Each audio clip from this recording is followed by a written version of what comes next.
আসসালামু আলাইকুম গাইস, দেখেন আমার জান, আমরা বেড়াতে যাচ্ছি। এখন সন্ধ্যা হয়ে গেছে, রেডি হইতে পারতেছে না তারা। কতক্ষণ গাইস, আমরা একটু বাইরে হচ্ছি এখন। ইনশাল্লাহ কোথায় যাচ্ছি আপনাদের সাথে শেয়ার করব। আজকে আমার ভিডিওটা আসলে অন্যরকম হতে পারতো। এখন যেইভাবে আমরা ভিডিওটা আমি ভিডিও করছিলাম, সেভাবে এখন আর বলার কোনো ভাষা নাই। এখন আর সেই কথাগুলি আর আসে না, এখন অন্যরকম হয়ে গেছে। আমরা গেছিলাম বউয়ের নানু অসুস্থ, তাকে দেখতে সে আসছিল ট্রিটমেন্টের জন্য।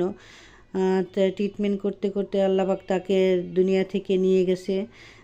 সে ভাবছি হয়তো ভালো হয়ে যাবে, ভালো হয়ে সে আবার ফিরে যাবে তার দেশে। কিন্তু আল্লাহ পাক সেটা আর, সে দেশে ঠিকই গেছে কিন্তু সে আর ভালো হয়ে যায়নি। আল্লাহর কাছে আল্লাহর পাক তার প্রিয় বান্দাকে তার কাছে নিয়ে গেছে। যাক, আল্লাহ পাক তাকে পছন্দ করছে, তাকে নিয়ে গেছে। আল্লাহ তাকে জান্নাতবাসী করুক, এই দোয়াই করি। সবাই দোয়া করবেন। এই যে তার নানু দেখেন, খুবই অসুস্থ ছিল, ক্যান্সার হয়েছিল। আসলে এটা কেউ বুঝতে পারে নাই, সুস্থ আসছে, এসে ট্রিটমেন্টের জন্য এসে সে এই অবস্থা হয়ে গেল এবং সে দুনিয়া থেকেই চলে গেল। আসলে মৃত্যু কার কোথায় আছে কেউ বলতে পারে না।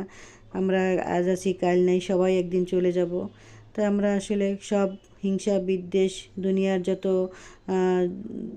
কি বলবো জঞ্জাট, সব কিছু আসলে আমরা এক সাইডে রেখে ভালোভাবে দুনিয়াতে যতদিন আছি সুন্দর সুস্থভাবে যাতে কাটিয়ে আল্লাহর পাকের পছন্দ মতো যেন আল্লাহকে রাজি খুশি করে চলে যেতে পারি, সেই দোয়াই সবাই সবার জন্য করবেন। দুনিয়ার বড়াই সব কিছু আসলে এই দুনিয়া কিছুই না, একদিন সবাইকেই চলে যেতে হবে। তা আল্লাহ পাক আর কিছু বলার নাই, তাকে আল্লাহ পাক ভালো রাখ।